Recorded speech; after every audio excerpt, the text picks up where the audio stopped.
Queridos irmãos e irmãs, todos nós precisamos sempre de conversão. Vocês podem ver que em todas as missas nós temos o ato penitencial. Toda a comunidade pede perdão. É uma exceção rara quando não tem um ato penitencial na liturgia. Por quê? Não é uma formalidade, é uma necessidade.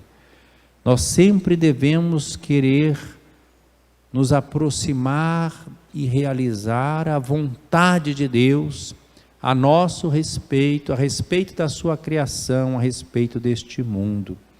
Uma grande tentação é pensarmos que nós não precisamos de conversão, é assumirmos uma atitude de uma certa presunção e arrogância. Nós que temos fé, que frequentamos a igreja, né? Nós somos os justos, os certos, e os outros são errados. Cuidado, né? Então é por isso que nós ouvimos essa palavra de Jesus. Já a primeira leitura preparou esse evangelho, é um trecho do profeta Ezequiel, e Ezequiel viveu uma situação muito especial. O povo foi exilado, e o povo que estava no exílio da Babilônia às vezes se questionava: foram os nossos pais que pecaram e nós que estamos aqui, né? Eles estavam sofrendo consequências, sim, mas muitos participavam também. E Ezequiel então teve que chamar a atenção do povo, que Deus não quer que ninguém se perca. Deus ama a todos, quer que todas as pessoas se salvem, cheguem ao conhecimento da verdade e se salvem. Ele não tem prazer com a perdição de quem quer que seja, né? E há uma possibilidade sempre, mesmo para quem errou, de consertar as coisas. Quando se reconhece humildemente diante de Deus como pecador, pede o perdão de Deus e se esforça, se humilha e se esforça por reencontrar o caminho. Já no Antigo Testamento se falava disso.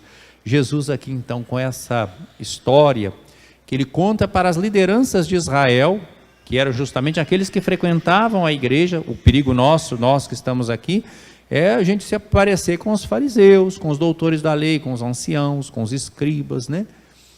Porque, então Jesus conta essa história. Um homem tinha 2 filhos, né? E ele convida o primeiro lá: vai trabalhar hoje na vinha. É um convite que o Senhor está dirigindo sempre a todos nós. Trabalhar hoje na vinha, que significa, no segmento de Jesus, né, sermos discípulos missionários. E ele deu uma resposta, esse filho assim, intempestivo, né? Mas ao mesmo tempo uma resposta talvez mal criada e arrogante: não quero, né? Mas depois ele pensou bem, refletiu, percebeu que estava numa direção errada, mudou de opinião e foi, né? Depois ele dirigiu ao outro filho, o outro filho, muito educado, respondeu: sim, Senhor, eu vou. Mas não foi, né? Então nós estamos vendo que existe às vezes hipocrisia, né? O perigo nosso, sobretudo nós que estamos aqui na igreja, é mais com esse segundo filho, viu? A gente disse sim, Senhor. Todo mundo que está aqui disse sim, Senhor, acredita, né? Mas precisa saber se a gente vai mesmo, né? Nós não podemos ter uma religião de aparência, de formalismo, mas em espírito e verdade. Não só de quem frequenta o culto, mas de quem vive de acordo com a palavra de Deus. Estamos encerrando o mês de setembro, o mês da Bíblia. Tem gente que tem o nome de Deus na boca, mas, na verdade, Deus está longe do seu coração e da sua prática. Porque, embora se diga religioso, não é alguém que realmente se esforça por colocar em prática a palavra de Deus. Diz: sim, Senhor, eu vou, mas não foi. Qual dos 2 fez a vontade do Pai? E os sumos sacerdotes e os anciãos do povo tiveram que responder. O primeiro, que disse que não quero. A gente pode dizer assim: nenhum dos 2 era um filho 100% não, né? Porque um disse logo: não quero, mas foi. Outros disse: sim, Senhor, mas não foi. Bons mesmo, nenhum dos 2 era, né? Essa é um pouco a nossa atitude diante de Deus. Bom é só Deus, né? Então, Jesus, diante dessa resposta que eles tiveram que dizer que foi o primeiro, Jesus mostrou aqui quem é que são esses que disseram não, mas depois aceitaram. Os cobradores de impostos e as prostitutas vos precedem no reino de Deus. Porque no princípio das suas vidas, em princípio, eles estão dizendo, não quero, estão indo por um outro caminho, diferente da vontade de Deus, da palavra de Deus, dos mandamentos de Deus. Mas, quando João Batista veio com sua pregação de austeridade, os que foram logo lá ouvir João Batista, quem eram? Os cobradores de impostos, as prostitutas e outros. E começaram a fazer penitência, a mudar de vida. Ao passo que os fariseus, ao passo que os sumos sacerdotes e os anciãos do povo, não foram até João, não entraram num processo de conversão, ficaram julgando João Batista. Com Jesus acontecendo a mesma coisa, né? Então, os cobradores de impostos e prostitutas acreditaram nele, João, mas vós, mesmo vendo isso, não vos arrependestes para crer nele. E fizeram a mesma coisa também, nós podemos dizer, com Jesus. Então é uma grande advertência. E qual é o caminho para que a gente entre nesse processo de conversão? São Paulo hoje nos fala de uma forma muito bela, nessa segunda leitura, na carta aos Filipenses. Se existe consolação na vida em Cristo, se existe alento no amor mútuo, se existe comunhão no Espírito, se existe ternura e compaixão, tornai então completa a minha alegria, aspirai à mesma coisa, unidos no mesmo amor. Olha aqui, se nós somos discípulos de Jesus, está apelando para quê? A comunhão, mesmo amor, né? Viver em harmonia, procurando a unidade. Nada façais por competição ou vanglória, mas com humildade cada um julgue que o outro é mais importante. Não cuide somente do que é seu, mas também do que é do outro. Tende entre vós o mesmo sentimento que existe em Cristo Jesus. Então é um convite a gente ficar parecido com Jesus. Então como é que nós vamos ser o filho que diz, sim, eu vou, e vai mesmo? É aquele que fica parecido com Jesus. O grande objetivo da nossa vida é nós ficarmos parecidos com Jesus, é sermos filhos e filhas de Deus, no único filho por natureza, o unigênito que é Jesus. Nós filhos por adoção, por graça, na força do Espírito Santo. É preciso então ter os mesmos sentimentos de Jesus. E como é que nós vamos ter os mesmos sentimentos de Jesus?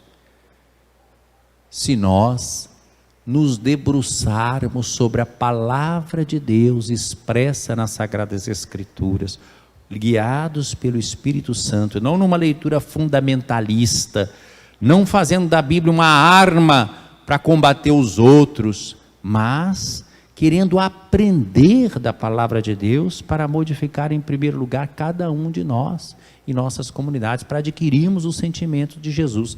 São Jerônimo, que nós celebramos no próximo dia 30 de setembro, e que inspirou justamente a realização do mês da Bíblia, dizia que ignorar as Escrituras é ignorar a Cristo. Então, se nós queremos ter os mesmos sentimentos de Jesus, a primeira coisa, nos aproximarmos da palavra de Deus. Não só para a gente ter a Bíblia com a gente. Não basta pôr a Bíblia na casa e ela ficar empoeirada num móvel. Mas é realmente conhecê-la, pedir ao Espírito Santo que nos ilumine. E não só sozinhos, mas também em grupo, em família, nos grupos de reflexão, nos círculos bíblicos, nas pastorais, nos movimentos. Então temos a experiência de sempre estarmos ouvindo, meditando na palavra de Deus, ouvindo, participando da Sagrada Liturgia, espaço privilegiado onde a palavra de Deus é oferecida, especialmente na liturgia dominical, como nós estamos fazendo hoje. São pelo menos 3 leituras, geralmente uma do Antigo Testamento, uma segunda leitura do Novo Testamento, e o Evangelho, além do Salmo, e a reflexão feita na homilia, né? Então é um banquete da palavra de Deus, que nós possamos nos alimentar da palavra, nos fortalecer pelos sacramentos da igreja, pela vida comunitária, né? Pela profissão de fé comum, pela caridade fraterna. Aí a gente vai adquirindo os mesmos sentimentos de Jesus, e a gente vai então sendo nesse mundo um sinal do amor, da bondade de Deus. E eu acho que eu posso aplicar isso ao seu custódio, Dona Cecília, né? Que há 75 anos atrás, compareceram diante do altar do Senhor, para pedir a Deus que acolhesse, que abençoasse, que santificasse o amor dos dois. Eu tenho certeza que vocês não podiam imaginar que vocês iam celebrar 75 anos de casado. Desculpe falar vocês, né? Nós temos uma diferença de idade, mas estou falando carinhosamente. Quando compareceram, quando jovens, né, diante do altar para pedir a Deus a bênção para o amor de vocês não podiam imaginar que seriam tantos anos, né, juntos, tendo seus filhos, seus netos, seus bisnetos, e hoje, pelo menos uma representação, não é possível nem estar todo mundo aqui, né, uma parte da família está aqui, mas a família é grande, não tem jeito, né? Aí com essas restrições desse tempo de pandemia não é possível, mas os que estão aqui estão representando tantos outros, né, que gostariam de estar aqui fisicamente, que estão nos acompanhando, com certeza, pelas redes sociais. Então vejam, eu quando li essa leitura de hoje aqui, a segunda, eu fiquei pensando nos senhores, né? Se existe consolação na vida em Cristo, se existe alento no amor mútuo, se existe comunhão no Espírito, se existe ternura e compaixão, tornai então completa a minha alegria, aspirai a mesma coisa, unidos no mesmo amor, viver em harmonia, procurando a unidade. Certamente, são duas pessoas diferentes que se casam. Então, dificuldades, é claro que existiram. Momentos difíceis não faltaram, certamente, nesses 75 anos. Mas houve essa busca de harmonia, houve essa procura da unidade. E veja o que fala também aqui Paulo, nada façais por competição ou vanglória, porque às vezes nós podemos estar na igreja, mas a gente está por competição, por vanglória, querendo ser importante, receber elogio. Nada façais por competição ou vanglória, mas com humildade, cada um julgue que o outro é mais importante, né? Acho que um foi cuidador do outro, seu custódio, dona Cecília, por isso os 75 anos juntos. Não cuide somente do que é seu. Se cada um dos senhores estivesse cuidando só do que é seu, esse casamento não tinha ficado 75 anos. Mas um cuidou do que é do outro, né? E então, tende em vós os mesmos sentimentos que existem em Cristo Jesus. E depois vem aquele hino de São Paulo, mostrando que Cristo se esvaziou, se fez servo, obediente até a morte, morte de cruz, por isso Deus o exaltou. Então nos alegramos, seu custódio, dona Cecília, com esses seus 75 anos. Não é só um fato bonito, muito bonito, da vida dos senhores e dos seus familiares, mas é também um fato eclesial, porque quando compareceram diante do altar do Senhor para pedir a bênção para o matrimônio e a sua família, se comprometeram também diante da igreja a ser fiéis um ao outro na alegria e na tristeza, na saúde e na doença, amando-se, respeitando-se todos os dias de suas vidas, e procuraram viver aquilo que São Paulo expressa na carta aos Efésios, no capítulo 5, comparando o matrimônio celebrado na fé diante do Senhor com o relacionamento entre Cristo e a igreja, assim como Cristo deu a vida pela igreja, e a igreja procura em tudo agradar a Cristo, a relação do marido e da mulher. Uma comparação, é claro, o mistério é grande em relação a Cristo e a igreja, há uma analogia, uma semelhança.